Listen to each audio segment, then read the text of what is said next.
Throughout history, one persistent ailment has inspired a variety of treatments. In ancient Egypt, doctors used incantations and breast milk remedies. In 18th century Europe, bloodletting was a popular choice. And when President Calvin Coolidge was afflicted in 1924, his ill-advised solution was inhaling poisonous chlorine gas. These are just a few of history's many creative attempts to soothe the common cold. Today, pharmacies are filled with a seemingly mountainous assortment of cold remedies. But how do these products work, and are they effective? While colds are caused by a variety of viruses, their nasty symptoms aren't actually produced by the viruses themselves. Rather, they're the result of your body's natural defenses. When a virus is detected, white blood cells release proteins called cytokines, which recruit more pathogen-fighting immune cells to the area. To aid in this bombardment, blood vessels widen, and it's this inflammation that leads to a blocked, stuffy nose.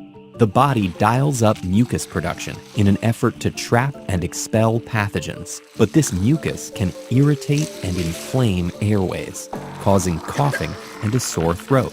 Since the viruses causing colds are so varied, pharmacy products aren't designed to attack viruses, but rather to alleviate the most common symptoms.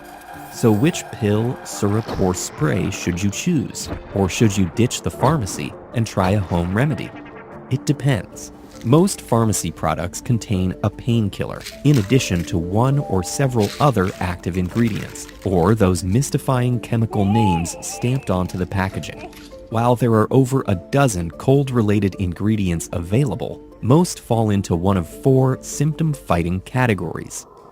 If you're sick of dealing with the mucousy mess oozing from your nostrils, you may want to take nasal decongestants, like pseudoephedrine.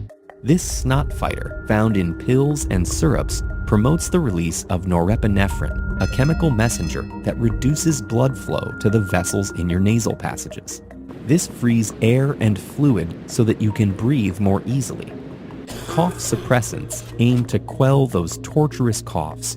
Dextromethorphan, one of the most common suppressants, addresses the head of the command chain, moderating brain regions responsible for coughing. While it's not fully understood how this ingredient manages to quiet coughs, we know it interacts with receptors that neurons use to communicate. Drugs like ketamine and PCP engage similar receptors, which is why it's important to take dextromethorphan as directed, as high doses are notorious for causing hallucinatory effects. But not all coughing is bad when you have a cold. Expelling mucus can help clear out infectious debris and ease uncomfortable congestion. By lubricating airways, our third class of ingredients, expectorants, aim to help improve coughing rather than eliminate it. Guaifenesin, the most common expectorant, is thought to hydrate mucus by upping fluid secretions in the respiratory tract, making it less sticky and easier to clear out. Finally, we have antihistamines. As advertised, these inhibit the effects of histamine, the chemical messenger behind allergy symptoms.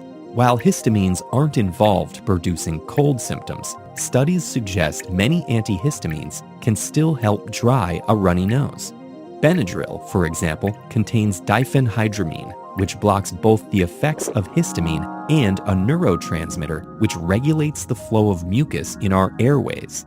Unfortunately, histamines also regulate wakefulness in the brain, so many of these drugs can make you drowsy. In this fight against cold symptoms, there's still a lot we don't know. Since these ingredients don't attack the viruses themselves, it's unclear if any speed up your recovery. Further, many were first introduced to the market decades ago, when studies were less rigorous. So, scientists continue to reevaluate how well each ingredient relieves symptoms. Similar questions remain around holistic remedies. Many people use zinc, but research on its effectiveness is inconclusive. And while vitamin C has many benefits, the value of taking large doses to fight a cold is likely overhyped. Yet studies suggest that honey can improve cough and may even shorten your illness by a day or two. Who knows what the future of cold treatment will look like? Until then, better understanding these products can help you choose the right ones for your symptoms and know which remedies can best reduce the sting of a nasty cold. While we're talking about the common cold, why haven't we found a cure for it yet? Explore what makes this endeavor so challenging with this video.